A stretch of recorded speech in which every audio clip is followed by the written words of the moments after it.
મહેસાણાથી વધુ સમાચાર ધરોઈ ડેમમાં 80.48% જળ સ્ટોક છે। ધરોઈ ડેમમાં 926 ક્યુસેક પાણીની આવક છે। હાલમાં ધરોઈ ડેમની જળ સપાટી 616.77 ફૂટ ઉપર પહોંચી છે। ધરોઈ ડેમમાંથી મહેસાણા, પાટણ, બનાસકાંઠામાં પાણી અપાય છે। 10 શહેરો અને 1007 ગામ અને પરાને પીવાનું પાણી પૂરું પડાય છે, જેમાંથી 9 શહેર અને 538 ગામ એવા છે કે જ્યાં નિયમિત ડેમનું પાણી વપરાશમાં લેવાય છે।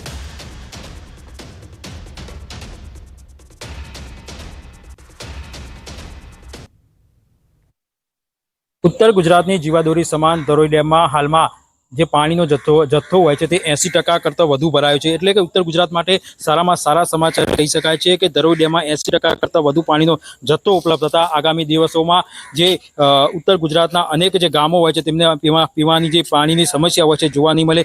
धरोई डेमनी वात करीए तो धरोई डेममांथी उत्तर गुजरातना 10 शहरों अने 1007 जेटला गाम अने परा होय छे तेमने पीवानुं पाणी उपलब्ध करवामां आवे छे। रेग्युलर बात करीए तो 9 शहरों अने 538 जेटला जे गामो होय छे जे परा होय छे तेमने रेग्युलर आ पानीनो उपयोग पीवा माटे करता होय छे। एटले कही शकाय छे के धरोई डेम में 80% करता वधु पानीनो जत्थो उपलब्ध था। आ तमाम गामो छे, शहरों होय छे तेमने पीवानुं पूरतुं पाणी मळी रहेशे अने आगामी 1 वर्ष सुधी जे पीवानी पाणीनी समस्या होय छे ते जोवा नहीं मळे। केतन पटेल, न्यूज 18 गुजराती, धरोई, महेसाणा। किसान कांग्रेस चेरमेन पाल आंबलियानो सीएम ने पत्र सामे आव्यो छे। अतिवृष्टि सर्वे सहाय बाबते तेओए पत्र लख्यो छे। 6 जिल्लाओमां લીલો દુષ્કાળ જાહેર કરવાની માંગ કરાઈ છે તો 68 તાલુકામાં લીલો દુષ્કાળ જાહેર કરવાની માંગ કરાઈ છે। કચ્છ, મોરબી, જામનગરમાં લીલો દુષ્કાળ જાહેર કરવાની માંગ કરી છે। દ્વારકા, પોરબંદર, જૂનાગઢમાં લીલો દુષ્કાળ જાહેર કરવાની માંગ કરાઈ છે। ખેડૂતો માટે 10,000 કરોડના પાક નુકસાન પેકેજની માંગ કરાઈ છે। ખેડૂતોનું ચાલુ વર્ષનું પાક ધિરાણ માફ કરવાની માંગ કરાઈ છે।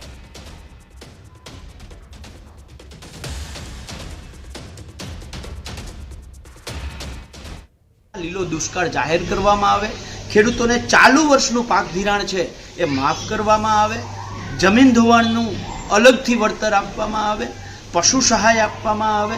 ગુજરાતના ખેડૂતો માત્ર 10,000 કરોડનું પેકેજ માંગે છે। જો સરકાર ખેડૂત લક્ષી હશે, ખેડૂત પ્રત્યે સંવેદનશીલ હશે તો ગુજરાતના ખેડૂતો માટે 10,000 કરોડનું રાહત પેકેજ જાહેર કરશે એવી અમને આશા છે। પાલ આંબલિયાના પત્ર પર ભાજપનો વળતો જવાબ સામે આવ્યો છે। સર્વે અને સહાયની કામગીરી ચાલી રહી છે। ભારે વરસાદ થયો ત્યાં કૃષિ વિભાગ કામગીરી કરે છે। પહેલા તબક્કામાં 370 કરોડ સહાય જાહેર કરી છે। જ્યાં જ્યાં નુકસાન થયું ત્યાં એસડીઆરએફ સહાય મળે તે પ્રક્રિયા હાથ ધરવામાં આવશે। રાજ્યના કેટલાક વિસ્તારોમાં અતિવૃષ્ટિ થઈ, અતિ ભારે વરસાદ થયો। ખૂબ ઓછા સમયમાં એક જ દિવસમાં 14 થી 15 ઇંચ જેટલો વરસાદ પડ્યો અને પરિણામે ખેડૂતોને નુકસાન થયું છે। એવા સંજોગોમાં રાજ્ય સરકારનો કૃષિ વિભાગ અને જિલ્લા વહીવટીતંત્રના સમન્વયથી આખી પરિસ્થિતિનું આકલન થઈ રહ્યું છે અને ખૂબ જ ટૂંકા ગાળામાં ખેડૂતોને એને જે નુકસાન થયું છે એ બાબતે એને પૂરક બનવાનો રાજ્ય સરકાર પ્રયાસ કરી રહી છે। પંચમહાલ જિલ્લાના ઘુસા ગામમાં જવાનો એકમાત્ર મુખ્ય માર્ગ ધોવાતા સ્થાનિકો મુશ્કેલીમાં મુકાયા છે। આપ જે આ દ્રશ્યો જોઈ રહ્યા છો તે ભારે વરસાદના કારણે તૂટેલા કોઝવેના છે। કાલોલના ઘુસર ગામના રહીશોને ખેતરમાં અવરજવર માટેના મુખ્ય માર્ગ ઉપર આવેલું આ કોઝવે તૂટી જતા ભારે હાડમારી વેઠવવી પડી રહી છે। ગોમા નદી ઉપર આવેલા આ કોઝવે ઉપર થઈ ખેડૂતોને નદીના પેલા પાર આવતા ખેતરમાં જવું પડે છે। ઘુસર ગામના ખેડૂતોની ખેતી લાયક 200 વીઘા જમીન નદીના પેલે પાર આવેલી હોવાથી દરરોજ ના છૂટકે આ માર્ગનો ઉપયોગ કરવો પડે છે। કોઝવે પર મસમોટા પથ્થર હોવાથી ગામ લોકો તેના પરથી ચાલી પણ નથી હવે શકતા। સ્થાનિકો પોતાના વાહનો પણ મહા મુસીબતે આ કોઝવે પરથી લઈ જાય છે।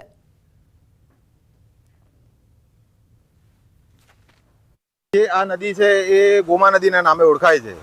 હવે આ નદીને પેલે પાર અમારા ખેડૂતોની લગભગ 200 વીઘા જમીન આવેલી છે અને એ જમીન ઉપર જ આ બધા ખેડૂતો નિર્ભર છે।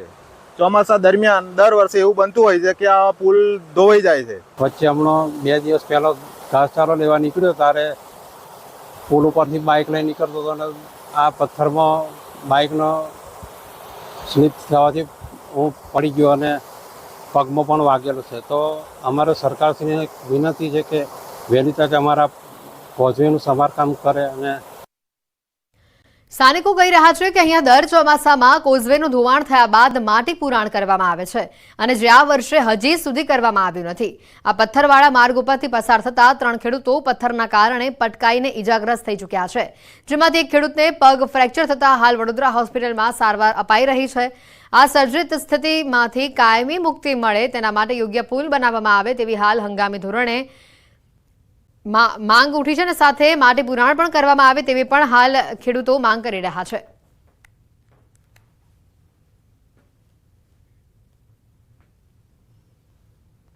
ગુસરના ખેડૂતોની જમીન નદીની પેલી બાજુ આવેલી છે. આશરે 200 થી 250 વીઘા જમીન છે. દરેક ખેડૂતને ખેતી કરવા માટે મજૂર વર્ગને પેલી સાઈડે જવું પડે છે.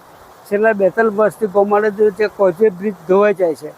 ચાલુ વર્ષે પણ ધોવાઈ ગયો છે. સરકારને વિનંતી કરી છે અને નવેસરથી ફરતી સાઈડમાં પૂરી આપે એવી અમારી નમ્ર વિનંતી છે. નવસારીમાં દીપડાના હુમલાથી મહિલા ઘાયલ થઈ છે. નવસારી વાડોલી રોડ ઉપર નસીલપોર ગામે રાત્રિના સમયે રસ્તો ક્રોસ કરવા જતા એક દીપડો કાર સાથે ટકરાયો હતો. અકસ્માતમાં ગંભીર રીતે ઘવાતા દીપડો રસ્તા ઉપર પડ્યો હતો. આ દરમિયાન લોકોની ભીડ ઊભી થતા દીપડો બચવા માટે ભાગ્યો. દીપડો એક યુવતીના પાછળથી તરાપ મારતા યુવતીના પગમાં ગંભીર ઈજા પહોંચી. જોકે યુવતીને ઘરમાં ખેંચી લેતા તેનો જીવ બચી ગયો, જ્યારે દીપડો ઘરના આંગણામાં ફસડાઈને મોપેડ સાથે અથડાયો હતો. આ હુમલા બાદ દીપડો જંગલમાં ફરાર થયો છે. સમગ્ર ઘટના બાદ વન વિભાગ દ્વારા નવસારી પાલિકાના ફાયર વિભાગ તેમજ ગણદેવી અને ચીખલી વન વિભાગના કર્મચારીઓની મદદ માંગવામાં આવે છે. વધુમાં એનજીઓની ટીમે પણ દીપડો પકડવાની શોધખોળ હાથ ધરી છે. સુરતથી વધુ સમાચાર છે. 5 કરોડની લૂંટનો ભેદ ઉકેલાઈ ચૂક્યો છે. વલસાડની આરોપીની ધરપકડ થઈ ચૂકી છે. ઇનોવા કારમાં 4 શખ્સોએ આ લૂંટને આચરી હતી. જોકે રાહતની વાત એ છે કે કરોડોની લૂંટનો આ ભેદ ઉકેલાઈ ચૂક્યો છે અને વલસાડથી આરોપીની ધરપકડ થઈ ચૂકી છે.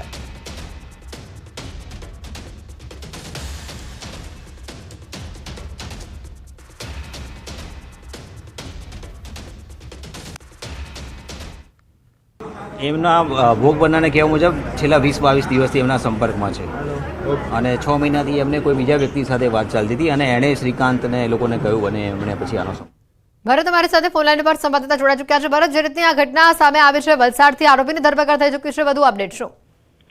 બિલકુલ, સુરતથી જે લૂંટની ઘટના બની હતી, આરોપીઓ મુંબઈ તરફ ભાગી રહ્યા હોવાના મેસેજ મળ્યા હતા. આથી સુરતથી લઈ અને મુંબઈ સુધીની પોલીસને એક્ટિવ કરવામાં આવી હતી. વલસાડ જિલ્લા પોલીસ પણ એલર્ટ મોડ પર હતી. એ દરમિયાન પોલીસની નાકાબંધી દરમિયાન વલસાડના પારડી પલસાણા નજીકથી આ લૂંટના 2 આરોપીઓ અત્યારે પોલીસના હાથે ઝડપાયા છે. વલસાડ જિલ્લા એલસીબી અને એસઓજી પોલીસે ફરાર થઈ રહેલા 2 આરોપીઓ પાસેથી લૂંટનો કેટલોક મુદ્દામાલ પણ કબજે કર્યો છે. જોકે અત્યાર સુધી પોલીસના હાથમાં માત્ર 2 આરોપીઓ જ લાગ્યા છે. બાકીના આરોપીઓ હજુ સુધી ફરાર છે. આથી વલસાડ જિલ્લાની પોલીસ અત્યારે ફરાર આરોપીઓ સુધી પહોંચવા તપાસનો ધમધમાટ શરૂ કર્યો છે. વલસાડ જિલ્લાના તમામ જે રસ્તાઓ છે ત્યાં આગળ ચેકિંગ જે છે પોલીસની પેટ્રોલિંગ વધારી દેવામાં આવી છે. સાથે જ આપણે જણાવી દઈએ કે વલસાડ જિલ્લાની આસપાસની અંદર સંપ્રદેશ, દમણ અને દાદરનગર હવેલીની સાથે મહારાષ્ટ્રની પણ હદ લાગે છે. આથી ગુજરાતની જે હદો છે એ બાજુના સંપ્રદેશ અને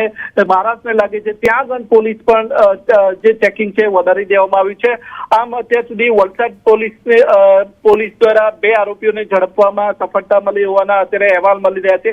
જોકે બાકીના આરોપીઓ હજુ સુધી ફરાર છે. લૂંટનો કેટલોક મુદ્દામાલ જ હજુ મળ્યો છે. બાકીનો મુદ્દામાલ અને આરોપીઓ હજુ ફરાર હોવાથી પોલીસ તેમને ઝડપવા માટે તપાસનો ધમધમાટ ચાલી રહ્યો છે.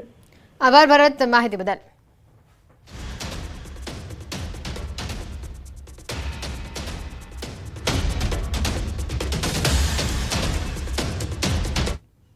દાહોદથી અન્ય સમાચાર આવી રહ્યા છે. 6 વર્ષીય બાળકીના મૃતદેહ મામલે હવે મોટો ખુલાસો અહીંયા સામે આવી રહ્યો છે. બાળકીનું મોઢું દબાવીને તેની હત્યા કરવામાં આવી હોવાનું સામે આવ્યું છે. પેનલ પીએમ રિપોર્ટમાં આ મોટો ખુલાસો સામે આવ્યો. શાળાના કમ્પાઉન્ડમાંથી વિદ્યાર્થીનીનો મૃતદેહ મળી આવ્યો હતો. શાળા છૂટ્યા બાદ મોડે સુધી બાળકી ઘરે ન પહોંચતા તેની શોધખોળ હાથ ધરવામાં આવી હતી. જિલ્લા પોલીસ વડા, એલસીબી અને સ્થાનિક પોલીસે સમગ્ર મામલે તપાસ હાથ ધરી હતી.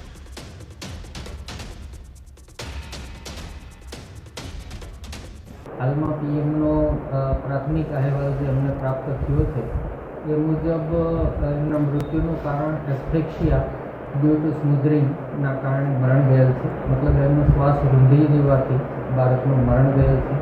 માટે આ બાબતમાં ખૂનનો ગુનો દાખલ કરી અને આગળની કાર્યવાહી હાથ ધરવા તજવીજ કરેલ છે. આ ઉપરાંત એમના સ્ટમકમાંથી જે સેમ્પલો લેવામાં આવ્યા છે અને હિસ્ટોપેથોલોજી વગેરે માટે ફોરેન્સિકમાં મોકલવામાં આવશે અને જેના આધારે ફાઇનલ કોઝ ઓફ ડેથ. રાજ્ય સરકારના મંત્રી આરોગ્ય કેન્દ્રની પોલ અહીંયા ખોલી નાખી છે. મુકેશ પટેલે ઓલપાડ આરોગ્ય કેન્દ્રની મુલાકાતે પહોંચ્યા. 22 કર્મચારી પૈકી માત્ર 5 કર્મચારી હાજર જોવા મળ્યા. 2018માં ફળવાયેલું સોનોગ્રાફી મશીન હજી પણ પેક હાલતમાં છે. આરોગ્ય કેન્દ્રની બેદરકારીથી મંત્રી અહીંયા ગુસ્સે થયેલા જોવા મળ્યા.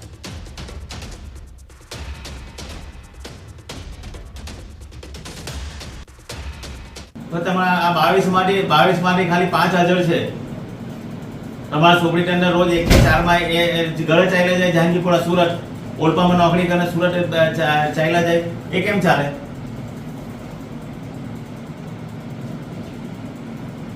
મને ઇન્સ્ટ્રક્શન આપવાને, મને રિપોર્ટ બનાવો, ઇન્સ્ટ્રક્શન મને આપવાનો, મને રિપોર્ટ મને આજે સાંજે અહીંયા આવો, બધાને રિપોર્ટ બનાવીને આપો. આ તમારા રેડિયોલોજીસ્ટ છે એને અહીંયા એને એમાં મૂક્યો છે, ડેપ્યુટેશન પર છે, બાયોમેટ્રિક કરીને ચાલ્યા જાય, આમ ચાલે? એક પણ એક્સરે ચેકિંગ નથી કર્યો, કેમ ચાલે આ બધું?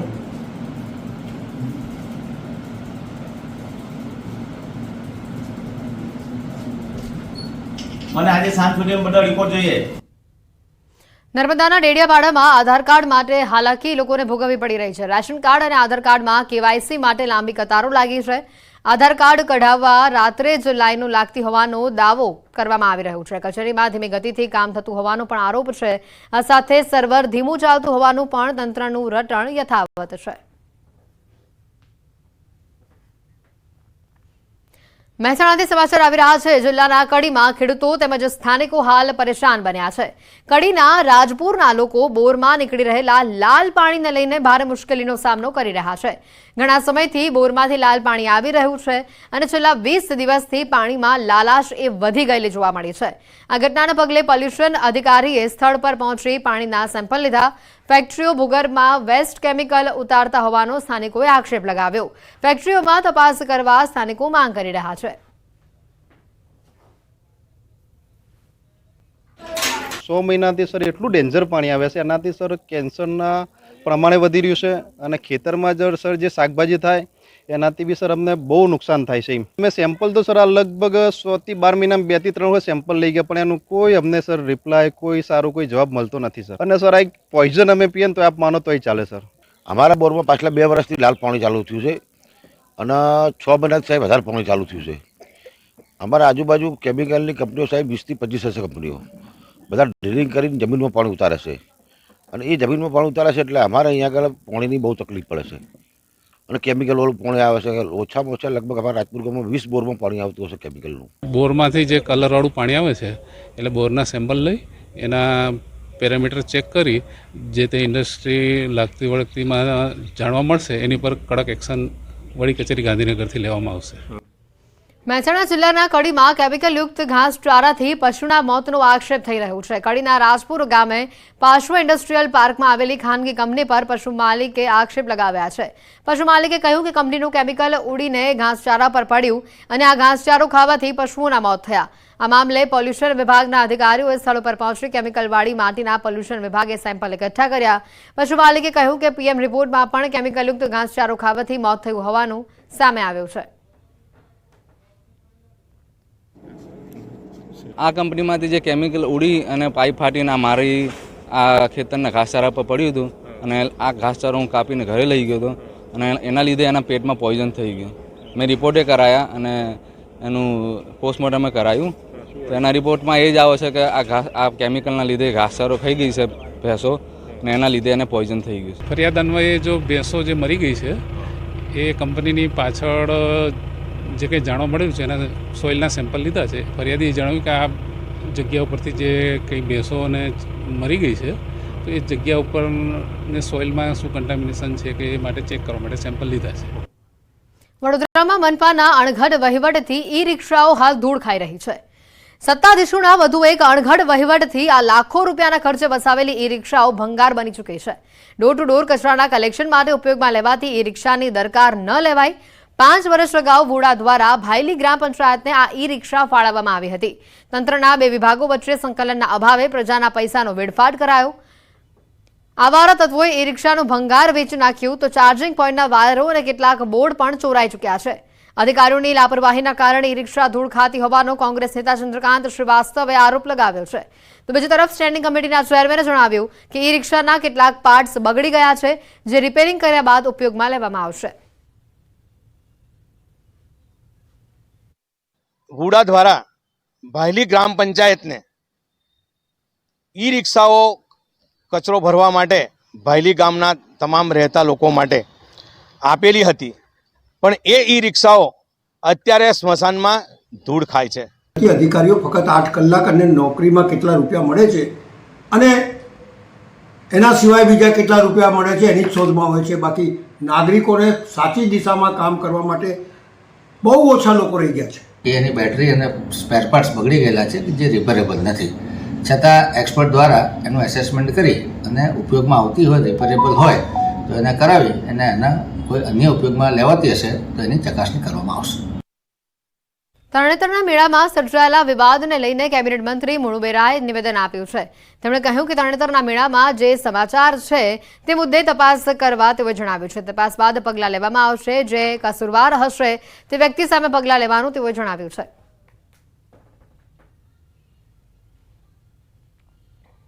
કલેક્ટર અજીતભાઈ પ્રાંત અધિકારી છે એને તપાસ કરવા માટેની આદેશ કર્યા છે અને કોઈ મેં કીધું ને કે કોઈ જે મેળાના આયોજક છે ને કોઈ એવું કંઈ કૃત્ય કંઈ કર્યું હોય એવું છે નહીં, એવું મને કલેક્ટરે કીધું છે.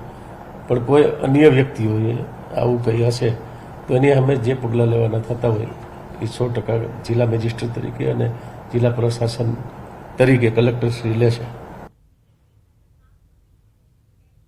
સુરેન્દ્રનગરથી પણ સમાચાર આવી રહ્યા છે. તરણેતરના મેળામાં વાયરલ વિડીયો મામલે તપાસ થઈ રહી છે. સુરેન્દ્રનગર ઇન્ચાર્જ કલેક્ટરે તપાસના આદેશ આપી દીધા છે. વાયરલ વિડીયોની ખરાઈ કર્યા બાદ કાર્યવાહી હાથ ધરાશે. વાયરલ વિડીયો સાચો હશે તો કાર્યવાહી હાથ ધરાશે. પ્લોટ રાખનાર, હરાજી કરનાર એજન્સી સામે પણ કાર્યવાહી થશે. મોતના કુવાના સંચાલક સામે પણ કડક કાર્યવાહી કરવામાં આવશે. ચોટીલા પ્રાંત અધિકારીને પણ હાલ તપાસ સોંપાઈ છે.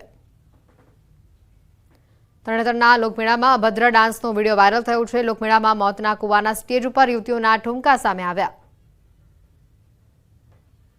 વિડીયો જે છે એ તત્કાલીન સમયે આવા કોઈ કાર્યક્રમો ત્યાં થયેલા હતા કે કેમ, એના માટે એની વિડીયોની અધિકૃતતા અને આ વિડીયો કોઈ મોર્ફ કરેલા છે કે કેમ એની અધિકૃતતા પણ અમે ચકાસી રહ્યા છીએ. તપાસ અમે પ્રાંત અધિકારી શ્રી ચોટીલાને તાત્કાલિક અસરથી સુપ્રત કરી દીધી છે.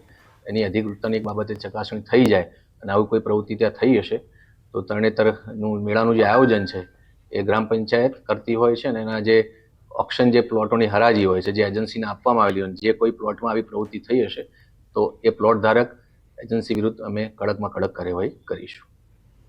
આણંદથી સમાચાર છે. ભૂતિયા શિક્ષકો પર સૌથી મોટો ખુલાસો સામે આવ્યો છે. નોકરીમાં બેદરકારી દાખવનાર શિક્ષકો સામે કાર્યવાહી હાથ ધરાશે. આણંદના 6 શિક્ષકોને બરતરફ કરાયા છે. એનઓસી લઈને રજા ઉપર ગયેલા શિક્ષકો હજી સુધી પરત નથી ફર્યા. એનઓસીની મુદત પૂર્ણ થયા બાદ પણ તેઓ પરત નથી ફર્યા.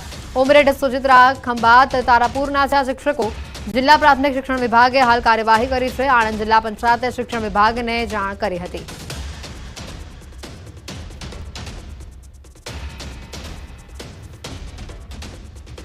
ત્યાં એક સમીમબેન નૂર મોહમ્મદ મંસૂરી તરીકે એક આસિસ્ટન્ટ શિક્ષક નોકરી કરતા હતા, ફરજ બજાવતા હતા.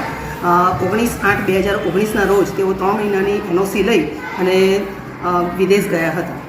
કઈ ગયા? કેનેડા. હા, પછી ત્યારબાદ એમની 3 માસની રજા તો પૂરી થઈ ગઈ, પણ ત્યાર પછી પણ અત્યાર સુધીમાં એ હાજર થયેલ ન હતા. ટીપીઓના રિપોર્ટના આધારે, આ શાળાના રિપોર્ટના આધારે ઘણો બધો સમય ગેરહાજર રહ્યા. એટલે આણંદથી ઉચ્ચ અધિકારીઓએ એમને બરતરફ કરેલા છે.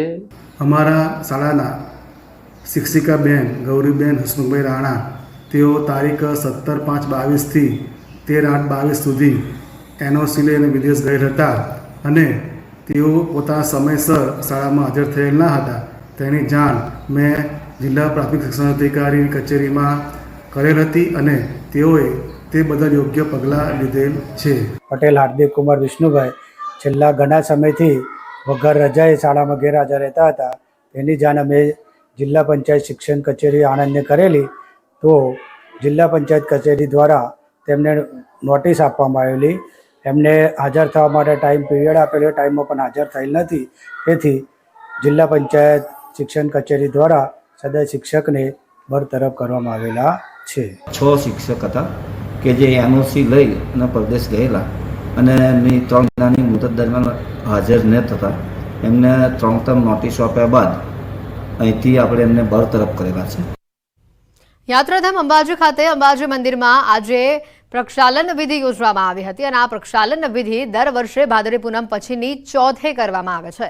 ખાસ કરીને આ વિધિ એટલા માટે કરવામાં આવે છે કે ભાદરવી પૂનમના મેળા દરમિયાન લાખો શ્રદ્ધાળુઓ દૂર દૂરથી પગપાળા ચાલી અંબાજી મંદિરે દર્શન કરવા આવે છે અને ઘણા યાત્રિકો સીધા ચાલીને મંદિરે પહોંચતા હોય છે. તેવામાં મંદિરની સ્વચ્છતા સાથે પવિત્રતા જાળવવા માટે આ પ્રક્ષાલન વિધિ કરવામાં આવે છે.